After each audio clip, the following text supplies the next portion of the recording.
It is the last full budget of this government, and I should add, thank God for that. Let me recall the economic context in which this budget is being presented. I draw my facts from the official document of the government, namely the economic survey that was presented on 29th January. There are two macroeconomic situation vulnerabilities: fiscal account and current account. The real effective exchange rate has appreciated about 21% since 2014, affecting India's export competitiveness. But the domestic political economy, meaning BJP, favors a stronger, less competitive exchange rate. In the last 4 years, the level of real agricultural GDP and real agricultural revenues have remained constant. Jobs is the number one issue. Jobs are not being created. Industry, especially MSMEs, create jobs. Industrial GVA growth has declined from 9.8% in 2015-16 to 6.8% in 2016-17 to 2.7% in 2017-18. In the same period, manufacturing GVA has declined from 12.7% to 7.9% to 3.1%. The last number on investment was 28.91% of GDP in the second quarter of 2017-18. The last number on CPI inflation was 5.21% in December 2017. The last numbers on credit growth are non-food credit 10% and credit to industry 2.1%. In the light of the above, the budget proposals should have been bold and radical and backed by adequate provision of funds. Unfortunately, the budget proposals are a big letdown. Let me list the big disappointments. 1, fiscal deficit. The FM failed the fiscal consolidation test. All deficits have crossed the budget estimates. Against a BE fiscal deficit target for 2017-18 of 3.2, the final number will be 3.5. Even that is questionable. Similarly, for 2018-19, against a target of 3.0, FM has pegged it at 3.2. Both these slippages will have serious consequences and raise grave doubts about India's commitment to fiscal consolidation. 2, exports. I did not hear any measures to boost exports. Because the government has run out of ideas to boost exports, the FM has imposed additional customs duties to restrict imports. The Prime Minister's speech and the spirit of Davos has been forgotten within a few days. 3, agriculture.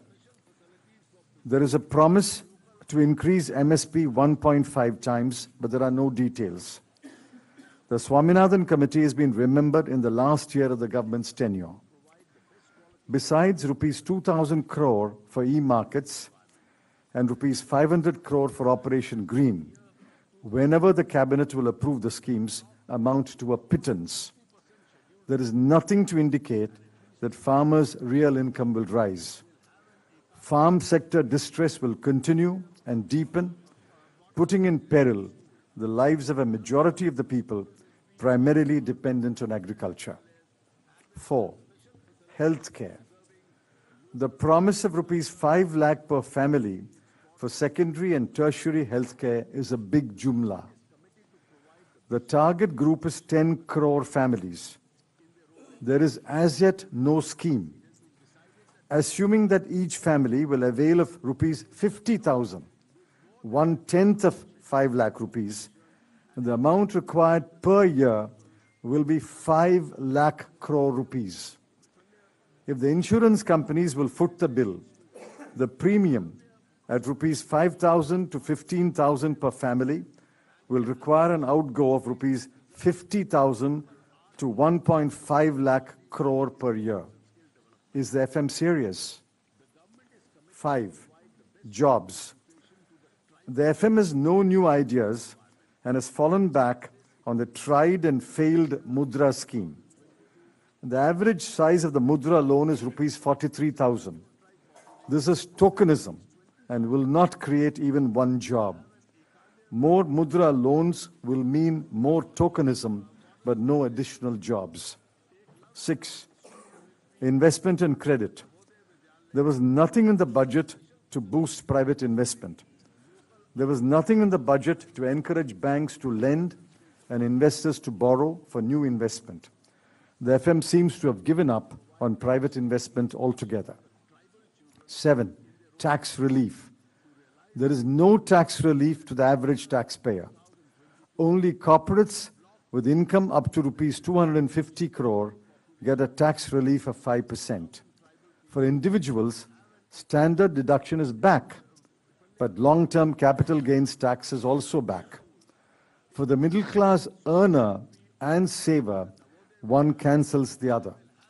Actually, by way of long-term capital gains and the 4% cess, the taxpayers will pay the government rupees 31,000 crore more, whereas the gain through standard deduction will be only rupees 8,000 crore.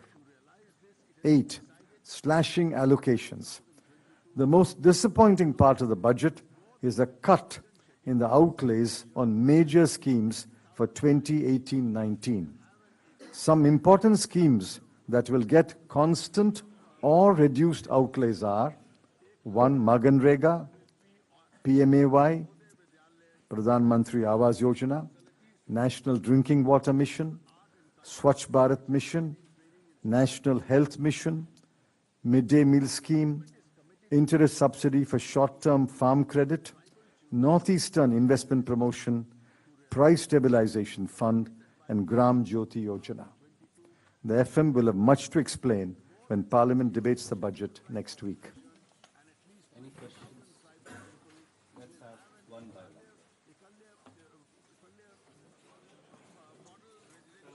Start with you. Go back to your point on healthcare. Yes. We were using we made an assumption that it will require 5 lakh crore because assuming that each family will give about 50,000. 1/10 of what is entitled to. The family is 5 persons.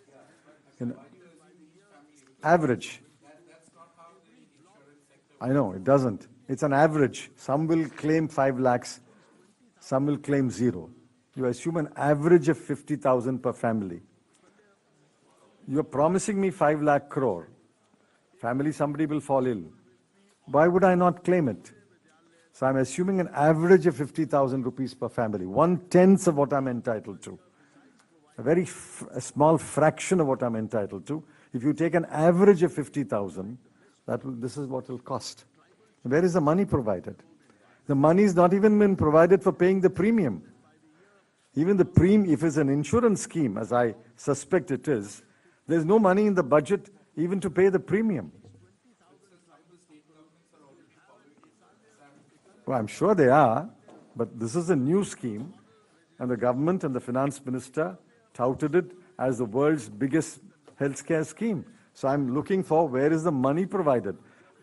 Obviously, the government is not going to pay out of its pocket. It's an insurance scheme. But to cover it by insurance, there must be a premium, no? Where is the premium provided for? I don't find the number. If somebody can find it, please let me know. One sec, please. Considering the fact that the government will be entering the election year next year and this is the last full budget, you actually arranged the budget as a more of a populist budget since you said it's not pragmatic and doesn't even address fiscal deficit or consolidation. Do you think that it is completely a populist budget kept in mind because the election budget kept in mind? It is a defeatist budget. I think they have thrown in the towel. They've run out of ideas. They've run out of gas. So just words. It's a defeatist budget. It's a budget of a government which has conceded that it has failed to address important issues in the last 3 years.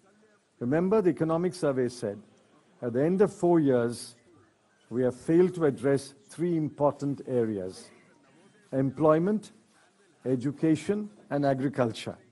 What I want to ask is, if a government at the end of 4 years, speaking through the chief economic advisor, will say, sorry, we have failed to address education, employment, and agriculture, what has this government been doing for the last 4 years?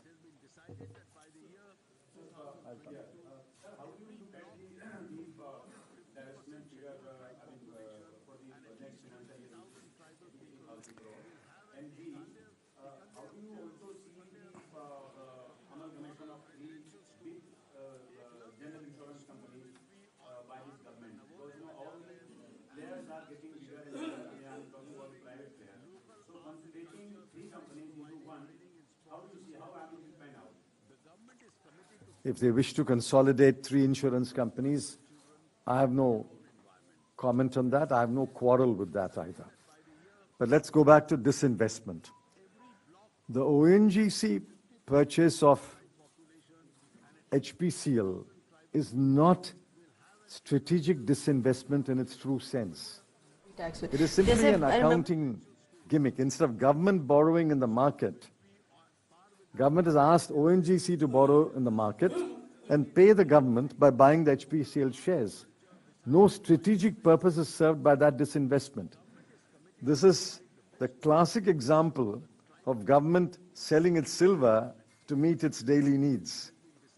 I support strategic disinvestment. I don't support ONGC buying HPCL shares just to bail out the government for another 30,000 crore.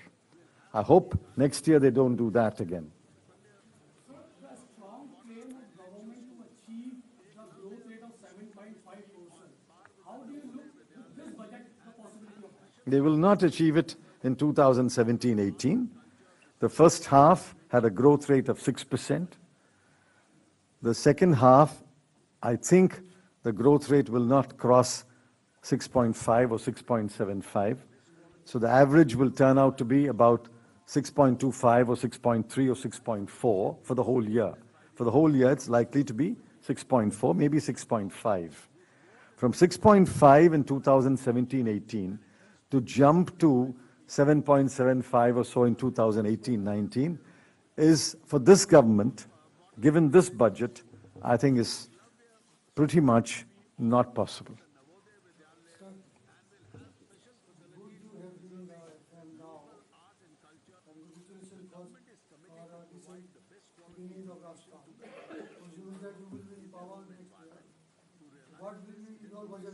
But that you should ask me next year. Ask the government next year, not this year.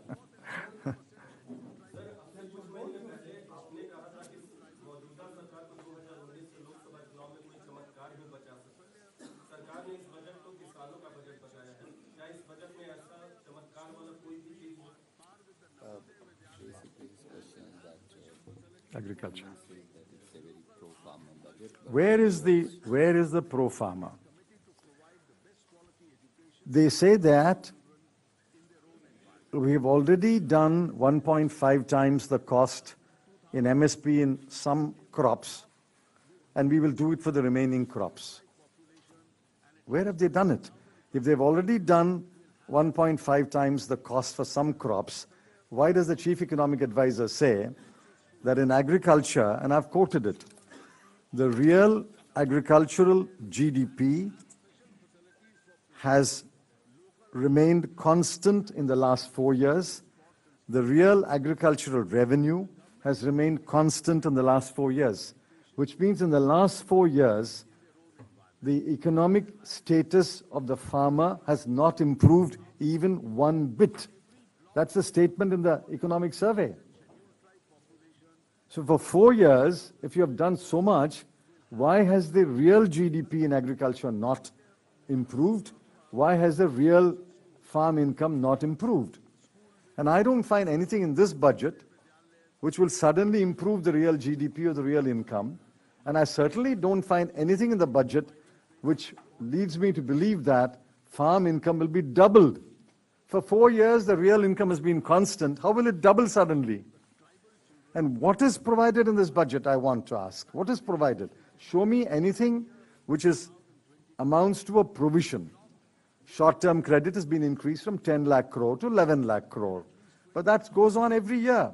When I started short-term credit in 2004, I remember the number was about 80,000 crore. It's now come to 10 lakh crore. That goes on every year. That's not new. What else is there for the farmer? Ravi. मेरा सवाल ये है कि agriculture और rural areas in दो area पे focus करने की सरकार से बात है और लगातार उसके मिनिस्टर्स भी कह रहे हैं कि हम इन दोनों एरिया को सबसे ज़्यादा ध्यान देना है। क्या माना जाए गुजरात चुनाव में जो रिजल्ट आए हैं अभी भी लग रहा है कि जो रूरल इलाका उनसे खिसक रहा है वोट इस वजह से फोकस किया जा रहा है।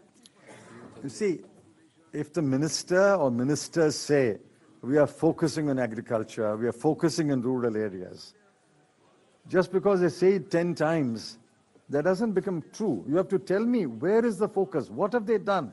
You'll have to show me the paragraphs in the budget speech. You'll have to show me the outlays in the annexure. You'll have to tell me, so much money is being provided for so much activity. You must identify the schemes. You must identify the money. Simply because 10 ministers say, we are focusing on agriculture, maybe the ministers are focusing on agriculture, the budget does not. Adi. So you just said, where is the money for the health scheme that has been Yes. announced today? But has the health cess not been imposed? 1% cess has been added to education cess, and now we have a health and education cess of 4%, which means 11,000 crore extra. Let's look at the outlay under health and the expenditure on major items. On page 10 of the budget at a glance, and all this is done very quickly, health, the revised estimate for the current year is 53,198 crore. And the budget estimate for next year is 54,667 crore. It's an increase of about 1,500 crore in terms of expenditure under the head health. Now, if you go to the major schemes, I don't find a scheme there which reflects the insurance proposal that they've announced. There must be a scheme. There must either be an outlay where the government will pay for the hospital care, or the government will pay the premium for the insurance company to pay. But I don't find any entry here for that kind of money. All that is accounted for, madam. Health cess has been taken into account in the revenue. Expenditure has been provided. So there's no more money than what is already provided. Both the revenue and the expenditure have been accounted for already. You're not going to add anything to the number. These numbers are final for 2017, 18, and 18, 19. No, I'll have to take one question per person.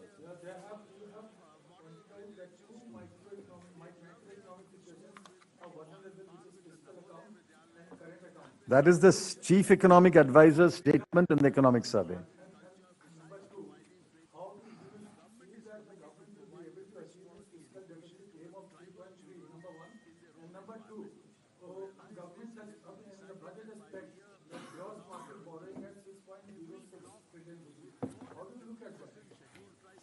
See, this year they said they will achieve 3.2. They have now admitted that the year will end with 3.5. They have slipped by 0.3. Even that is a bit of a jugglery because they have not counted the 30,000 crore which the ONGC is giving them. Market will take it as they are borrowing rather than ONGC is borrowing. Nor have they accounted for the 80,000 crore they have provided for recapitalization of banks. I'm keeping all that out. This year, they failed the test. Now, next year, according to the original fiscal consolidation path, they should have achieved 3% fiscal deficit. The finance minister said, next year we will achieve 3.3. Going back this year's track record, it inspires no confidence.